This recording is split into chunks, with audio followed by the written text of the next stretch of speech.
Wesh la famille, j'espère que vous allez bien. On se capte les gars pour une nouvelle vidéo. Pas mal de choses à dire, donc on perd pas plus de temps et on y va.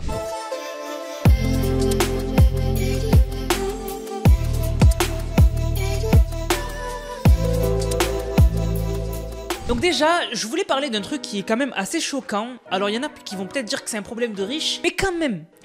Alors, on va parler de Kik et Twitch. Et donc il y avait un peu une polémique il y a un petit moment, parce que on trouvait que Kik paye mieux les streamers que Twitch, et Twitch qu'ils ont un peu le monopole du stream, donc ils font un peu ce qu'ils veulent. Et en fait on a un streamer, donc Gref G, pour ceux qui ne le connaissent pas, c'est un streamer espagnol super connu, vraiment. Il a fait un live 24 heures, donc un live 24 heures non-stop, et il était en live à la fois sur Kik, à la fois sur Twitch, et la différence entre les deux plateformes est juste abusée. Alors regardez bien, dans son 24 heures, sur Twitch il a gagné 4579 subs. Donc les subs, c'est en gros le paiement par mois que vous pouvez payer pour supporter un streamer. Donc il a gagné 4579 subs sur Twitch, et il a gagné avec ça d'argent 7007 $. Voilà, en 24 heures. 7007 $. Et maintenant sur Kik, il a gagné le double des subs. Donc il a gagné 10 668 subs. Il a gagné avec cette somme de subs 50 562 $. Donc en fait, si on regarde combien est payé le sub sur chaque plateforme, il s'est rendu compte que quand quelqu'un se sub à sa chaîne sur Twitch, quand quelqu'un se sub, il gagne 1,53 $. Quand quelqu'un se sub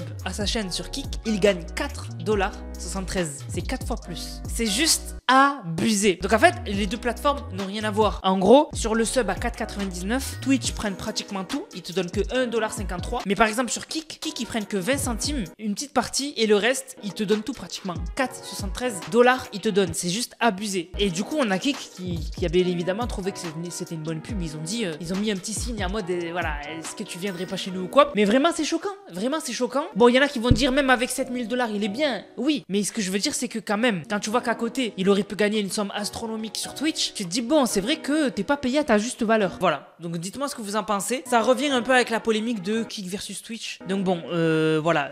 Twitch resteront dans tous les cas les premiers. Mais c'est vrai que de ce point de vue-là, pour certains streamers, ça peut poser problème. Alors maintenant, on va continuer de parler un peu du streaming, et on va parler d'un mec. Il a fait un peu un résumé de ses revenus, donc du mois d'août. Et il y en a pas beaucoup qui font ça, voilà, qui montrent tout ce qu'ils ont gagné au mois d'août, et qu'après qu'il faut une somme et qui montrent en fait qu'est-ce qu'ils ont gagné eux dans leur poche. C'est très rare. Voilà, ça se compte dans les doigts d'une main. Et bref, en gros, il a donné un résumé. Donc il a dit qu'avec Twitch, au mois d'août, il a gagné 2959 $. Sur TikTok, il a gagné 4413 $. Sponsor 0, voilà, il a pas fait de pub. Et UGC Content, il a gagné 573 $. Donc total 7945, taxe 30%. Bref, du coup, au final, dans sa poche, au mois d'août, il a pris 5562 $. Le truc, c'est que il y en a qui ont remarqué ils se sont dit, mais c'est bizarre. Sur Twitch, t'as gagné 2959 $. Et sur TikTok, t'as gagné plus. Ils lui ont dit, tu fais quoi sur TikTok? Et en fait, il a répondu, il a dit que, en fait, c'est pas les vidéos qui lui rapportent le plus sur TikTok. Il a dit ce qui lui rapporte beaucoup sur TikTok, c'est les lives. C'est les live gaming. Voilà, le mec, il fait des live gaming sur TikTok comme beaucoup de monde. Et en fait, il a carrément mis un screen où on voit la répartition des revenus de TikTok, en fait. Comment TikTok l'a payé, qu'est-ce qui a rapporté le plus, et on voit que ce qui a rapporté le plus, c'est les cadeaux en live,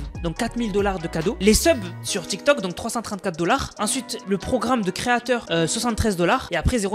Voilà, donc en fait, 99%, c'est les cadeaux en live sur TikTok. Et en fait, les gens, ils lui ont dit, ouais, mais bon, tu dois avoir genre plein de gens qui te regardent pour que ce soit intéressant. Il a dit non. Il a dit sur TikTok, je suis vu en moyenne par 144 personnes. Je sais pas si vous vous rendez compte, moi, les lives que j'ai fait sur TikTok en gaming, sur mon compte gaming, parce que j'ai 2 comptes TikTok, les lives que j'ai fait sur mon compte gaming, j'étais à minimum 500. Voilà. Et la plupart du temps, je montais à 2000, 3000. Lui, il sort 4000 de live TikTok gaming. C'est hallucinant. Avec juste 143 personnes qui le regardent. Alors bon, pour certains, ça peut être beaucoup, mais sur TikTok, c'est pas beaucoup. Et c'est vraiment peu. C'est vraiment peu. Donc vraiment, c'est abusé. Hein. C'est vraiment choquant. Bref, maintenant, on va parler de Dr Disrespect. On en avait beaucoup parlé à un moment. Pourquoi? C'est parce qu'on avait eu la raison pour laquelle, à l'époque, il y a des années, il s'était fait ban à vie de Twitch du jour au lendemain, alors qu'il était énormément connu. C'était parce que il avait parlé sur la messagerie de Twitch avec une mineure quand il avait la trentaine. Voilà, il lui avait envoyé des messages et tout. Et quand Twitch a vu ces messages, ils l'ont ban à vie. Et c'est pour ça que maintenant, il stream sur YouTube. Et en fait, il avait reconnu que c'était vrai. Il avait dit, oui, j'ai parlé avec une mineure, mais je l'ai jamais rencontrée, j'ai jamais rien fait avec elle, etc. Donc il a dit que la vie est continue, il va pas arrêter de streamer, et que là, il va prendre des vacances, mais il va revenir. Il revient. Voilà, il revient. Donc en fait, il avait annoncé que il allait... en fait, il avait mis des petits teasers qu'il était en train de revenir. Et là, finalement, il a posté une vidéo où on le voit en bateau revenir à l'arène. Donc l'arène, un peu, c'est l'endroit qu'il a inventé où il y a toute sa communauté. Et il avait annoncé que du coup, il allait live hier. Voilà, parce que du coup la vidéo est décalée. Donc du coup il a annoncé qu'il allait live. Personnellement là, au moment où je vous fais la vidéo, il a toujours pas live. Je sais pas ce qu'il va faire, etc. Mais en tout cas il est de retour. Donc à voir comment il va gérer un peu ce retour après quand même la pire chose qui peut t'arriver dans le monde du streaming, YouTube, etc. Quand c'est révélé que t'as eu des messages ou quoi avec une mineure. Voilà, c'est le pire truc qui peut t'arriver parce que ça te suit toute ta vie. Les gens ils te traitent du mot en paix, etc. Bref, c'est une dinguerie. Donc on va voir comment il va réussir à gérer ça. En tout cas pour aujourd'hui, il a une femme, il a une fille et il a pas l'air d'être voilà, il y a eu des messages, il a dit c'est réel, il y a eu des messages. Donc après avoir les messages, on n'a jamais vu les messages. Voilà, il y a des messages où il peut être bizarre, il y a des messages où il peut vraiment être flippant. Donc tant qu'on n'a pas vu les messages, on peut pas avoir un avis définitif, mais pour l'instant, il y a beaucoup de gens qui ont dit on va pas oublier, t'es un port et puis voilà. Bah écoute, on va voir qu'est-ce qui va se passer dans le futur. Bon, maintenant je voulais parler du gros drama qu'il y a eu récemment puisqu'il y a eu l'annonce du film Minecraft. Il y a eu la bande-annonce du film Minecraft. Alors, ça a été posté sur la chaîne de Warner Bros et il s'attaque à un monument. Voilà, Minecraft, c'est un monument de la pop culture. C'est un monument, genre, c'est abusé. Minecraft, c'est là depuis des années, c'est encore aujourd'hui, il y a des gens qui font des vidéos sur Minecraft qui font des millions de vues, enfin, c'est abusé. Et comment dire, pardon, qu'ils ont déçu tout le monde. Ils ont déçu tout le monde. En fait, ce que beaucoup de gens ont reproché au trailer, c'est que la CGI est bien, voilà, ça va. Voilà, les effets 3D et tout sont bien. La seule chose qui a dérangé les gens, c'est les acteurs. Voilà, le fait que ce soit des acteurs réels, genre des humains dans le monde de Minecraft, ça fait tâche. Ça fait tâche. Normalement, dans le monde de Minecraft, même les personnages, ils sont cubiques. Voilà. Et là, ils sont tous normaux, quoi. C'est des humains. Et même moi, ça m'a dérangé. Parce que, en fait, ils sont dans un monde qui n'existe pas, mais c'est des vrais acteurs. C'est un peu comme. Bon, bref, je vais pas dire cet exemple-là, parce que bon, il y en a qui vont dire que ça n'a rien à voir, mais vraiment, moi aussi, ça m'a dérangé. Et bref, la bande-annonce a plus de dislikes que de likes. Voilà. On peut pas voir les dislikes, mais avec des manigances, on peut les voir. Et il y a plus de dislikes que de likes. Et sur les réseaux, on voit beaucoup de gens se plaindre, dire qu'ils auraient jamais dû faire ça. En fait, il y en a qui ont dit ils auraient dû juste tout faire en 3D, en animation 3D, un peu comme le film Mario. Tout faire en 3D, même les acteurs et tout, faire des acteurs en 3D, faire des modèles 3D d'acteurs,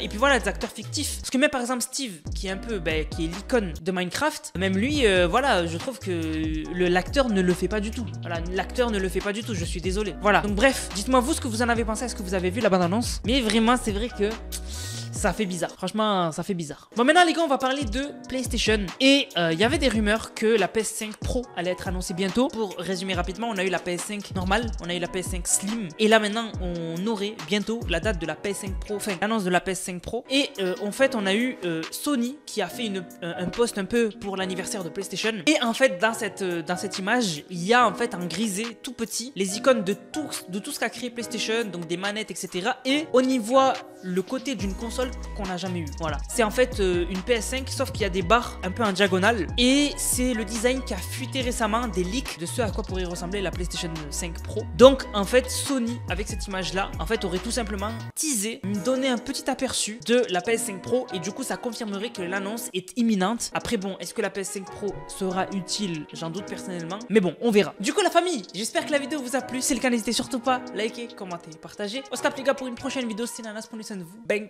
bang, bang.